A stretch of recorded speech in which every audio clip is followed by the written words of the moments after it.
কিছু কিছু আপুরা অনেক বুদ্ধিমান হয়, এজন্যই তো তারা বোরকা পরে নাচানাচি করে, বোরকার নিচে প্যান্ট পরছে না অন্য কিছু পরছে সেগুলোও দেখায়।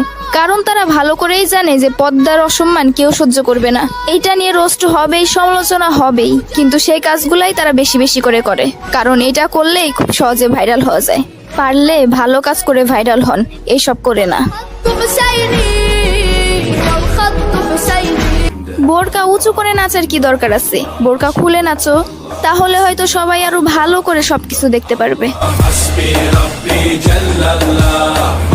কি ভাইরাল লাফারা, নাচতেও মন চাই আবার ঘোমটাও দিতে ইচ্ছা করে নাকি? কিন্তু দুইটা তো একসাথে চলবে না। যদি নাচানাচি করার এত ইচ্ছা থাকে তাহলে বলিউডের নায়িকাদের মতন কাপড় পরে নাচুন, কিন্তু বোরকা হিজাব পরে মুসলিম মেয়েদেরকে অসম্মান করবেন না। আশা করি মনে থাকবে। যে দেশে মাত্র 13% মুসলিম রয়েছে সেই দেশের নারীরা হিজাব নিয়ে লড়াই করে, আর বাংলাদেশে 90% মুসলিম থাকা সত্ত্বেও কিছু কিছু মেয়েরা বিটিএস নিয়ে লড়াই করে। ভারতে হিজাব নিয়ে প্রতিবাদ চলতেছে, আর বাংলাদেশে হিজাব নিয়ে ফাজলামো চলতেছে, নাচ গান চলতেছে। মেয়েদের থেকেও বেশি লজ্জা পেতেন আমাদের প্রিয় নবী। আর বর্তমান কিছু মেয়েরা লজ্জা তো দূরে থাক, রাস্তায় গিয়ে নাচানাচি করতেও দ্বিধাবোধ করে না, তাও আবার বোরকা পরে। ওই যে কি যেন বলে, ট্রেন্ড। বোন মারা যাওয়ার পর দেখো ট্রেন্ড কত প্রকার, কবর থেকে শুরু করে হাসরের ময়দান পর্যন্ত।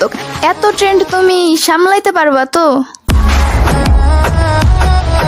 বারে বোন বা ভাইরাল হওয়ার আগে আল্লাহ আল্লাহ, ভাইরাল হওয়ার পর নাউজিবিল্লাহ। এখন যে পাবলিক দেয় তোমায় এত এত গালি, তাও কি তোমার হুঁশ হয় না? তুমি জাহান্নামের নারী।